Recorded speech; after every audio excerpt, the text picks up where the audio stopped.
The other big news, Will Warbrick signing on to the Warriors on a 3-year deal starting 2027 all the way to 2029. But look, I'm for this, and I know that you are sort of not, and we're going to go and have a debate about the pros of Will Warbrick being at the Warriors, and you hear the cons, because I saw your message on social media. It didn't look like you were happy about this. I mean, we've talked about it the last couple of weeks. I think you know my thoughts, but I'll dive a little bit deeper for you if you want. All right, well, let me kick this off. Let me kick this off. The reason why Will Warbrick is a good signing is because, things that the Warriors have lacked on the wings at times, of recent times, is someone, genuinely tall, that he's got a long reach, strong, really good in the aerial battle in terms of attack and defense. He's got all of that.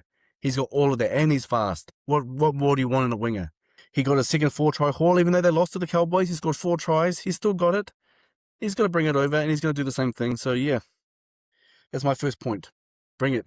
I'm concerned that he's a late convert to the sport. Obviously, he played a bit of AFL and sevens before coming to league. He has been in the comp since 2023, but I feel like he's still got a lot to learn. I think he's 27, so he's not exactly a spring chicken in the NRL terms. And I worry that he's a bit one-dimensional as a player. You talk about how he's sort of like he's fast and all this. He hits the ball up, but he doesn't have much flashiness. I worry that you talk about him being in a good system at the moment. I think that he's going to get found out once he leaves that good system, and I don't know whether the Warriors system will work for his style of play.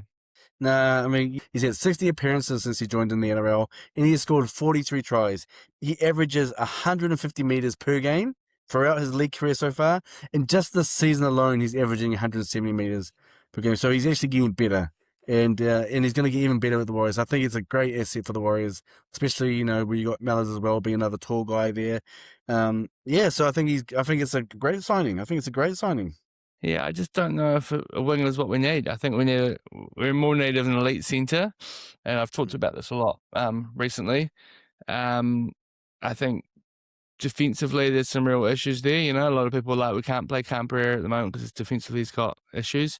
I think that Warbrick has been found out defensively and also his position on the field. And it comes back to the fact that he's not a natural league player. He's, bit of a glory whore, as they say.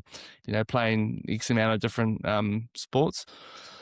So, I mean, look, I'd be happy to be proved wrong, but I'm not sure that he's the right fit for the Wars at the moment, and what we really need.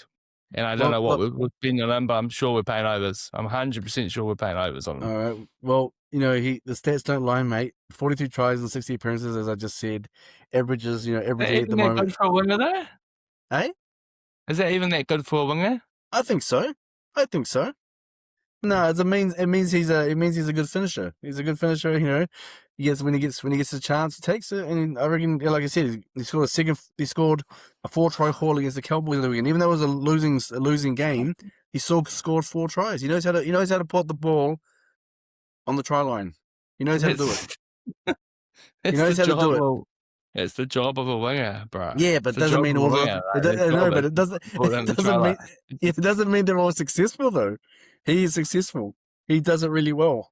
I see that the Storm have done Jermaine Asako, and I think there'd be a lot more value in someone like Asako. I think he's more got a more well-rounded game and proven himself more than what Warbrick is. So there's probably a reason why the Storm have picked up Asako and got rid of Warbrick. Well, I don't think they got rid of him. I just think that I think Warbrick would have told them that I'm leaving, I want to go home, and then so they were on the market for another winger. That's what I reckon is happening. Look, if I had to choose between Jermaine Asako and Will Warbrick, I'd probably go with Asako as well. I'll probably go with but he obviously didn't want to come home where Warbrick wants to come home. And Asako has got a good kicking game. But in terms of this debate, I think we all going to agree that Will Warbrick is a good signing. He's not a good signing. Yeah, I agree. Okay, he's a good signing. Oh, no, we're not going to agree. We're not going to agree on each other with this one. But okay, I tried to give that a go. There might be a poll coming on Facebook. Look out. Yeah. Well, actually, that's a good idea. It's a good idea. Let's do it. Let's do it. But I was expecting you to say Will Warbrick sucks or something, just to start to kick it off.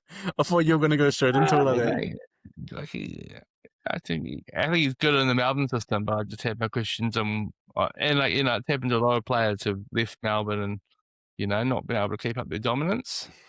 Yep. We've had big wingers in the past, and I suppose you look at the likes of sort of Manu, and that was good. But since then, we've had a few big boys that haven't really gone on to do much. Tour, Billy Tupou, who was the guy that went to Tigers, Mamolo, and all that. They've had some of these big boys that haven't quite lived up to the expectation. And to really utilise the height of a big winger, you need to have your kicking game on point. So I think the way Boyd's playing at the moment, he probably could service that, but we don't know whether Boyd will be there next year or who half. So